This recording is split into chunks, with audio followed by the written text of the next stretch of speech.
last thing you forgot you counted. Right. Now you forget, last time you just forgot the memory card, now you got it all together today. Well, you know, it's,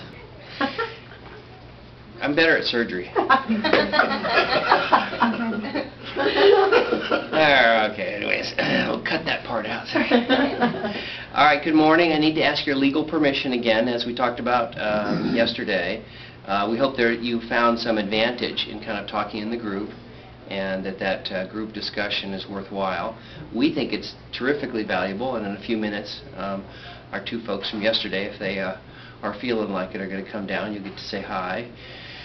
But we can't do that without recognizing that anything about your medical records are protected by federal law. In other words, it's very clear that the foundational principles of American healthcare is privacy and confidentiality. So we never can take that for granted. We have to respect it, and every time that we breach your confidentiality by having us talking here in a group, we're going against that. And we have to look at it, we have to think about it, and see if it's okay. There he is. She's passed out of sleep, so I didn't want to wake her. She looks so pleasant. I'm like, I can't wake her. Hey, morning. How are you feeling? It's wonderful. What, you doing all right? I feel great. Painkillers kicked in, huh? I don't even know that I need any. Really? Good for you. Good, really? Good for you. Good. We were just doing the pre-op request for permission. So may I have your permission to talk with you this morning? Sure. Thank you. All right, good. The rest of the group then, permission to go ahead? Sure. I guess the star of the show this morning to start off with is to let you know your surgery went great yesterday. We had no troubles with anything. And let me give you the numbers. The operating time, as I remember, is around 36 minutes, but let's just check here and see what I wrote. Yeah, the operating time is 36 minutes, and we bypassed 7 feet of bowel. I hope that'll be a good match for you. No other problems, no other abnormalities. Very, very mild fatty liver, if any at all. Okay. How was your night? It was great. I woke up every 2 hours and walked the house. Wonderful. That's really good for you. Sugars and blood pressure and things? Blood pressure's been very good. Sugar's a little high, 215, I think. Mm-hmm. But they said that'll come down. Right. When they were going through the IV, they said. Well, also, it's a measure of kind of the stress response of the body. Even though you got through the night pretty well, while you were asleep, you were kind of hit by a bus. In other words, the magnitude of the surgery that you had is still significant, and the body responds to trauma or injury or stress by a release of a variety of hormones that are called the stress response, or you've heard the fight or flight. And the idea behind that is you gear up to either get into a battle, live through a battle, or run away from a battle. And so you release epinephrine or adrenaline, cortisol, and other drugs that push up your sugar. Now, in response to that sugar being released, then your pancreas is supposed to turn out the insulin and take the sugar that's being released into the bloodstream and push it into the muscle cells and the brain cells so that you're ready. Okay? Let's run away. I'm ready. Are you diabetic? Yes. Okay. Type 2. Type 2.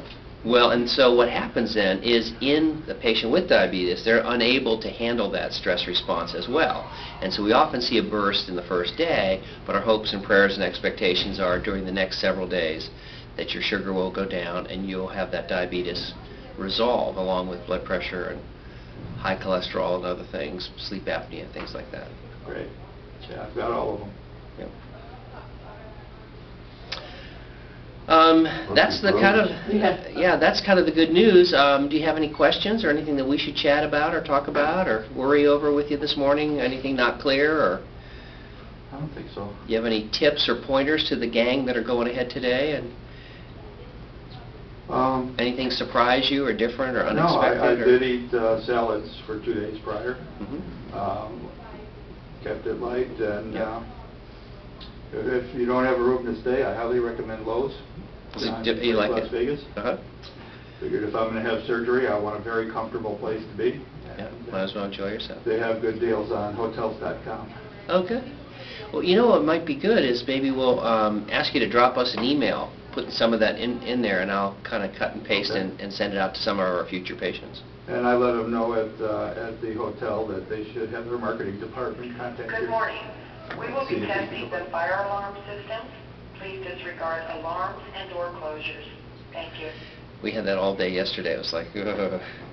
So someone may be getting a hold of Jen. Oh, great. She was the only phone number I had with me at the time. Oh, sure. That's great. What's your wife's thoughts about this? Is she happy? Yeah. Oh, yeah. Good. Yeah, very much so. Good. How's this compare to her experience? Her experience was a lot longer recovery time. Yeah. She had a Roux-en-Y 5 years ago. And is doing well from it, but Right. the nice thing about the mini gastric bypass, I mean, we think it has kind of several nice features, but when we compare it with other patients who've been through different surgeries, we often get a comment that you're doing pretty well in comparison, I guess. Oh, definitely. Yeah. She wouldn't have been able to walk around this soon. Right. So we're happy about that. And had an 11-inch slice on her midsection. Right. So. Do you take out the actual small intestines? You remove them? Boy, that's a great question, and the answer to that is no, we don't take anything out. And the reason that that's important to let you know is because imagine that this therapy, this medical surgical treatment, fails for one reason or another. In other words, you're just not lucky, okay? Or you get a cancer, get some terrible illness, or you just don't like it. You know, you bought a red tie and brought it home, and you say, "Whoa, I don't like this." Or you bought a skirt or a pair of shoes, and they just weren't right, okay? Okay, if that happens with this surgery, imagine the situation if you couldn't get out. Okay. And the other type of surgery, they do take it out, don't they? The Roux-en-Y, they don't take it out, no. Nobody cuts any bowel out that I know of. Oh, There is only one kind of surgery where they cut something out, and it's the big surgery called the biliopancreatic diversion with duodenal switch. In that surgery, they cut out the stomach, about 90% of the stomach. Yeah, to cut out some of the words. Is that what Mike had? Yeah. That one is irreversible, absolutely, although they can kind of undo parts of it. But what's nice about ours, and of course we have an example of that today, is that we can go back and fiddle around. We could undo everything if we had to. So God forbid some terrible cancer comes up, or imagine, a little bit facetiously, they came up with a cure for obesity, and it made you thin and healthy and thrifty and brave and clean and neat, hardworking and wealthy, but you had to undo your mini gastric bypass. Well, come on back. Takes about 30 or 40 minutes, and we could undo it, and then you could go forward. That's one of the kind of nice things about the lap band. It's easy to undo. It's unfortunate that a lot of lap band patients have failed, but we're attracted by the fact that, it is undoable. You can get out of it. The Roux-en-Y is a tougher nut to crack. It's the surgery itself takes the gut and ties it up next to the esophagus, high in the chest, with another piece here. And getting that whole thing uncoiled and redone is pretty challenging, so we don't offer that. We've tried it in the past. It has a high complication rate. Most Roux-en-Y surgeons don't offer revisions, and so it's something that we don't think is I think it's a disadvantage of the Roux-en-Y, and the fact that we don't take anything out is a big advantage, to my way of thinking, for the mini gastric bypass. Well, when you say 9 feet, is that what you said on the... 7. 7 feet, you just kind of moved it. Well, a good way to think about it is, where do you all live? Here. Okay. Imagine you're driving from here to Los Angeles. Mm-hmm. Okay. If you're going from North Las Vegas, you have to drive through downtown. Mm-hmm. Okay. Now, instead, let's take the 215 and go around. We're going to do a bypass. Okay. Both get us to Los Angeles, and in this case, go from eating food down out your bottom. Right. No negative comment on Los Angeles, Right. but... Good analogy. Don't take that the wrong way. But the idea being that when you eat pizza now, your gut has a purpose in life. Just like your eyes are designed to see, your bones hold you upright, your brain thinks. Okay. Hopefully. The gut is designed to digest and absorb fat and calories, and in our patients, it's doing that job too darn well. Right. All right. Part of the gut is this long part of the intestine, the small intestine, and that's long, and if you cut it open and spread it out, the actual surface area is almost as big as a tennis court. So it's that huge surface area, so when you eat pizza and you start to digest your food, you pour in acid, you add enzymes, you mix in bile and detergents, and then you wash it over this tennis court, your body absorbs it and then turns it into the building blocks that makes us us. It makes hair and eye and bone and blood and all the things we need. Well, that digestive system is critical to us, but in our patients it's working too well. It's overdoing it. It's working too well. All right. Now what can we do? Well, why don't we bypass some of it? Instead of having a tennis court, let's play half court. Okay? But also, when we guess that, there's another interesting feature, and that is when God created us, He didn't put markers in the gut on where to cut. Now, I think it would have been, I'm just a suggestion, it would have been nice to have little markers just like there are on the road. You know, 5 miles here, 20 miles to go until Salt Lake or something like that. My bias, and just a suggestion, is that he could have put little markers on the gut that really could have helped me out. Right? He could have said, cut here for 50 pounds, Yeah. cut here for 100 pounds. And if I knew right where to cut, how much to bypass to get you to a perfect new weight, then you and I could sit here this morning and we could like have a computer model here, and I would dial down, here's a size 8, 6, 4, want to be a size 2? I'll be a 6. Okay, all right. Can you do that for me? Well, wouldn't that be perfect? You know, then we'd say, I know right where the size 6 mark is because God, in His infinite wisdom, gave me a break as far as my surgery and said, cut here for a size 2 and here for a size 16, and I would just, it would make my surgery that much easier. The more you do you get better at that? Because it's not a guessing game, but it's a calculated It is, game. you're right. Guessing sounds kind of bad. Right. So we like the word calculated. judgment instead of guessing. But it is, unfortunately, it is based on kind of a guess. And what we know is, having done it now for 10 years, I'm a moderately good guesser. Okay. But not perfect, because we don't guess right. And Sandy and Trish both have had to have revisions. On Tuesday, remember we met Shelley? Oh, okay. Oh, okay. Shelley was here, and Shelley had surgery with me. She had a revision. What are your percentages of revision? It's around 1 or 2%. That's very good. Well, it's pretty good, yeah. Yeah. But we don't get everybody to exactly the right weight. And I think that's bragging rights. well, I think we have to, it's not bragging if you're one of the patients that I failed. So I don't think they feel you failed them. Do you feel he failed? well, but it just shows that the surgery's imperfect, and it's a little different. We have to explain, it's different than going to Home Depot and saying I want a 4-foot 2x4. Right. If you go to Home Depot and say I want a 4-foot 2x4, you take it home, you're pretty sure that 2x4, or you say I want a 3-foot door, I want a 2-foot window, you can be pretty sure when you get it home it's going to be 2 feet. And that's because you can measure it and cut it and be exact. In our case, I'm guessing today on how much to bypass to make him the perfect weight next year. And it is purely, unfortunately, a kind of an educated guess. Now the nice... I would have faith in you. Well, Obviously we do. thank you. Other questions about your surgery yesterday? Anything else you and I should chat about? How much weight would you expect that to lose in a year? Our average weight loss for a 300-pound person with a 6-foot bypass is about 140 pounds. And do you remember how much your bypass was? 6.5 feet, and you've lost to 120? 125. So you're right in that target range, not perfect, but... You had it also? So I could expect to lose 100 pounds plus. I'm right now 280. I guess about 100 pounds. Okay. I I could live with 180. Mm-hmm. I think you'll be happy. I was just talking to Corey. Our son is a big boy, and he's having a weight problem. And he did tell me, he says, Mom, I need help. Because I said, it's all about what you eat. And he says, I have a problem. And we were just talking that. Well, there are a lot of youngsters that have had surgery with us. We can, if he wants to talk to anybody.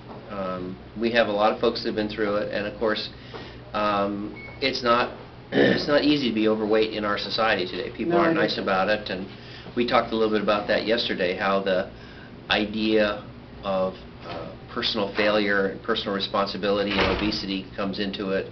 And we talked a little bit how I think the recent research suggests that there's a hormonal drive that affects weight, and personal choice is kind of overwhelmed by that more primitive hormonal drive. And I think there are plenty of very responsible, good, hard-working people that happen to be overweight, not because they have weakness or lack of willpower or laziness or some of those things we've heard about people who are heavy, but instead I think it's just a fact that the hunger hormone ghrelin is too high, and the satisfaction or satiety hormone peptide YY is too low. And that's hereditary also, right? Well, we think that there's a hereditary issue, but we also think the environment can kick it out of balance. So we imagine that there are some people with the right genes that can actually live next to a McDonald's and not get fat. No, right. But there are some of us who have the wrong genes, and so that when we are in the environment of the United States of America in the 21st century, where you look at my activity level, you know, I mean, this is as active as I'm going to be all day. You know, that's it. I'm going to do this. Well, it's tough to keep some people's weight when they have very little activity. Right. On the other hand, some people are blessed. They can eat a lot. They can be relatively inactive and still stay thin, and they're fortunate. Right. On the other hand, they might not have done well back in the 1800s, you know, where you had to kind of cross the desert and Yeah, to be a little robust. yeah. So, you know, a little skinny guy or a skinny little New York fashion model might not have done well, Right. you know, coming across on the Mayflower. Well, And- just to let you know, they really don't eat. Trust me. Is that Those right? models, no, Yeah. they don't. and they might not do that well. Of course, then I also... They really don't eat. They're freaks in nature, but Yeah. they really don't eat. Yeah, yeah. Okay, one other question. My son, he's 19, but academically he's challenged, Mhm. and your 12-step program would be a very difficult thing for him to get through. But because of his dad going through it, would that help him? Yes, we're much more open for family. Okay. But I think that the other question is, should everybody who's heavy get an MGB? And I Right. want to talk about that. Not necessarily your son, Right. but let's go back for a second and tell you a couple of stories about my experiences. Right. We put you through this packet, and it is, you say, you know, intellectually it's somewhat demanding. Right. You have to write out things. People have said, oh, it was like doing my master's degree and stuff like that. You have to write a letter. Your family has to write a letter. You have to figure out all the steps. The steps have to be done on the computer and put in a stack of paper. And so if you look at it, we're telling you to do things, and they're moderately complex, and then we see if you do them correctly. Right. All right? Now, why? Why are we putting you through all that? So you understand what you're doing. Yes and no. There's another issue to it, and that is, Not sure we're going to be compliant. yeah, you see, there's another issue, and that is owning an MGB is somewhat dangerous. Okay? If I give you a loaded gun, I'd like to be sure that you know how to handle it. Okay? The mini... Wait. Yeah. Okay. Take a breath. I'm thinking about I know. current. Just, I'm thinking just hold of it. if Hold he it. could handle I know. something Hold like it. that. Just hold it for a second. Mhm. The mini gastric bypass has many advantages, and so my desire today would be just to talk about the advantages. I'd like to skip over any risks. Let's talk about no more diabetes, no more high cholesterol, no more sleep apnea, decreased joint pain, less osteoarthritis, being able to enjoy life and have fun. All kinds of positives. But it's not 100% positive. There are significant risks that go along with it, and the biggest long-term risk is getting an ulcer or gastritis. Okay? And we have seen people get in trouble. And I'll tell you 2 patients getting in trouble stories. Number one is I had a young single mom who was a maintenance worker at a hotel in North Carolina. She had 4 kids. She was working to make ends meet. She was very heavy. She was diabetic. She couldn't go through all this packet business. She came to me and asked for help, and I said, oh, you know, I'll help you. And I had my staff kind of do her packet and get her through everything. 2 years later, she came back to clinic. She had lost her job. She could barely walk in clinic. One of her older daughters had pushed her into clinic in a wheelchair. And I said, "Oh my God, Sharon, what's wrong?" And she says, "I don't know. I can't work. I've lost my job and everything." And I said, "What's wrong?" I said, "Have you been taking your vitamins?" She said, "What vitamins?" "Have you seen your doctor?" "No." And so she'd gotten the MGB, and her diabetes had gotten better, but she had a profound iron deficiency anemia, so much so that she hadn't paid attention and she'd harmed herself, and I had actually harmed her instead of helping her. Before I had operated on her, she had a job, okay? And she took care of herself. Now, after her surgery, she got a low iron, and because she didn't understand that with the surgery, I'm going to ask you to do something, and I need to know, can you do that? If I ask you to do something